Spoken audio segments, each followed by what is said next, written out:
আরে আমার নবীর গায়ে যদি একটা পাথরের আঘাত লাগে রে, আমি আসওয়াদ সইতে পারবো না। আমার নবীর গায়ে যদি একটা পাথর লাগে রে,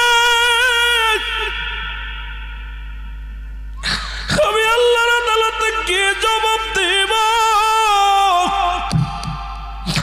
আমার নবী আমার ভালোবাসে, আমিও নবীর ভালোবাসি।